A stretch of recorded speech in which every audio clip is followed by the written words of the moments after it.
Good morning all India radio और राज्यसभा के analysis में आप सबों का स्वागत। दोस्तों, आज जो हम बात करने वाले हैं राज्यसभा के कंट्रीब्यूशन के बारे में। देखो, थोड़ा सा रिवीजन है और राज्यसभा किस तरह से इम्पोर्टेंस रखता है इसके बारे में बात की गई है। इससे पहले एक बात बताऊं, एक 4-5 लड़के थे, इसमें से एक लड़का कहता है कि सर 4-5 लोगों का पढ़ाई बर्बाद कर दिया सिर्फ एक इंसान ने।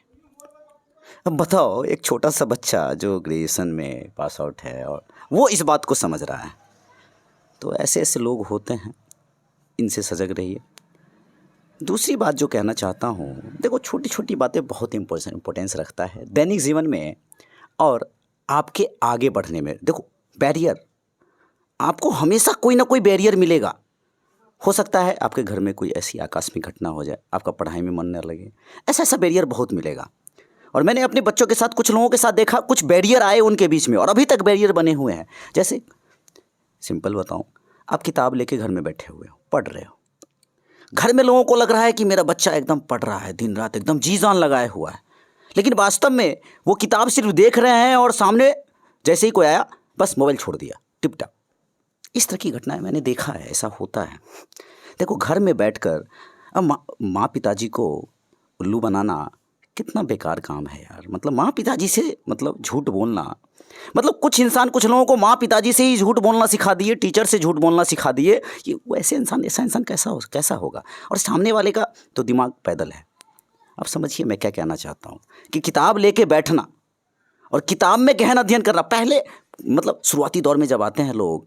मैं एक और घटना बताता हूँ, देखो ज़्यादा टाइम नहीं लूँगा, कि 2-3-4-5 दिन पहले एक बच्ची आई मेरे पास। जब उसे मैंने पहली बार देखा और जब मैं बताना शुरू किया, सर ऐसे कैसे होगा, वैसे कैसे होगा, ये कैसे होगा, वो कैसे होगा, शुरुआत में मुझे पुराने दिन आ गए।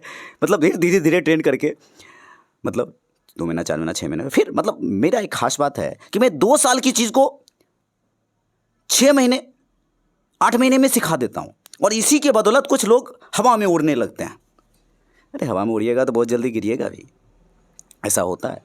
और फ्लो टूटता है ना, तो फिर क्रम में लाने में बहुत समस्या होता है। गंदे लोगों से बचिए।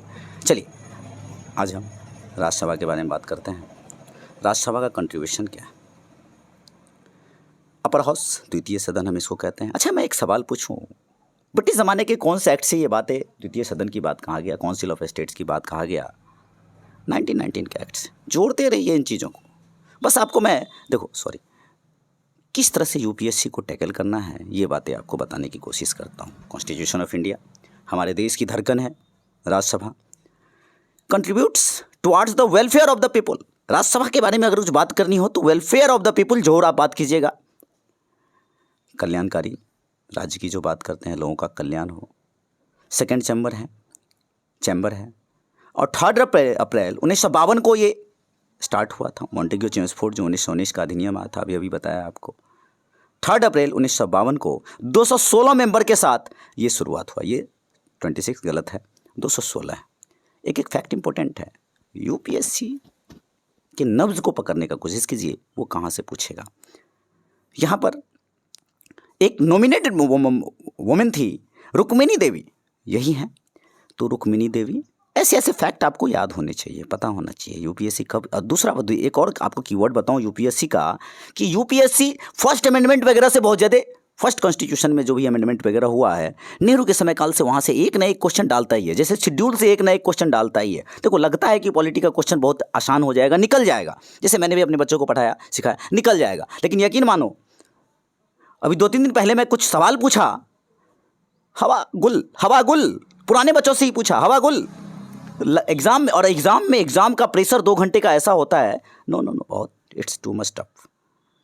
दूसरा, डॉक्टर एस राधाकृष्णन चेयरमैन थे इनके फर्स्ट, और यही हमारे वाइस प्रेसिडेंट होंगे, फर्स्ट वाइस प्रेसिडेंट होंगे ऑफ द नेशन। और डिप्टी चेयरमैन एस.बी. कृष्णास्वामी मूर्ति। आपको ध्यान रखना है, इंपॉर्टेंट। नेक्स्ट, ये तो बता ही दिया आपको। और leader of the house was N Swami Iyengar, जो थे वो थे। 13 मई 1952 को पहला कॉन्स्टिट्यूट हुआ था, ये बात आपको बता दिया। 3 अप्रैल 1952 को, 3 अप्रैल 1952 राज्यसभा की पहली बार कब गठित की गई थी? 3 अप्रैल 1952 को। इसका नाम राज्यसभा कब पड़ा? देखो, जब हमारा कॉन्स्टिट्यूशन बना था तब राज्यसभा नाम नहीं था, तब काउंसिल ऑफ स्टेट कहा जाता था। 23 अगस्त 1954। जरूर ध्यान रखना आप इस बात को।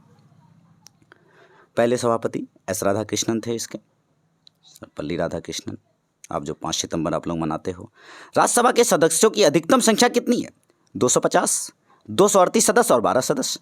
आप ये बात जानते हो, कॉमन है। बस आपको बता रहा हूँ कि राज्यसभा थोड़ा न्यूज़ में है, आप इनको बढ़िया से देख लीजिएगा अपने जो भी नोट्स लक्ष्मीकांत वगैरह हैं जो भी हैं। नेक्स्ट बात करें तो राज्यसभा का विघटन कभी नहीं होता है। 1/3 सदस्य प्रत्येक 2 वर्ष में, 1/3 सदस्य प्रत्येक 2 वर्ष में सेवानिवृत्त हो जाते हैं। एकदम गलती नहीं करना है, अक्सर लोग गलती करते हैं जब पूछा जाए तो। इनका निर्वाचन 6 वर्षों के लिए किया जाता है, परंतु किसी मध्यावधि चुनाव में निर्वाचित सदस्य जो सिर्फ होते हैं वह शेष अवधि के लिए ही होते हैं। यहाँ शेष अवधि ये नहीं कि पूरा कार्यकाल 6 वर्ष लेकर जाएंगे, नो नो नो। शेष अवधि अगर मान लो 3 साल में कोई रिटायर हो रहा है तो मात्र 3 साल के लिए वो कार्यकाल संभालेगा। आप जानते हो 3 बार ज्वाइंट सिटिंग हुआ है, और ज्वाइंट सिटिंग का प्रोविजन कौन से आर्टिकल में है? मैं अपने बच्चों से एक बार पूछता था, एक बार जवाब आता था, 115 आता था एक बार में जवाब।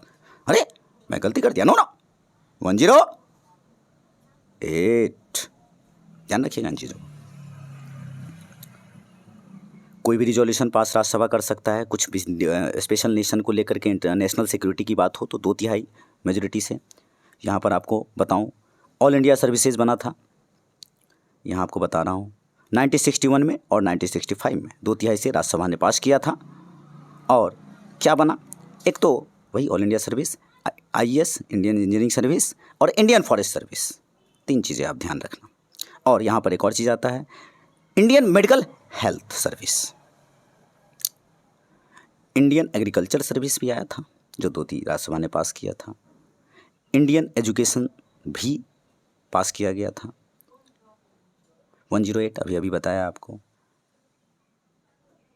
और ज्वाइंट सेशन का कौन अध्यक्षता करता है? आपको पता है, स्पीकर। 3 टाइम अभी बोला मैंने सेशन बुलाया गया था।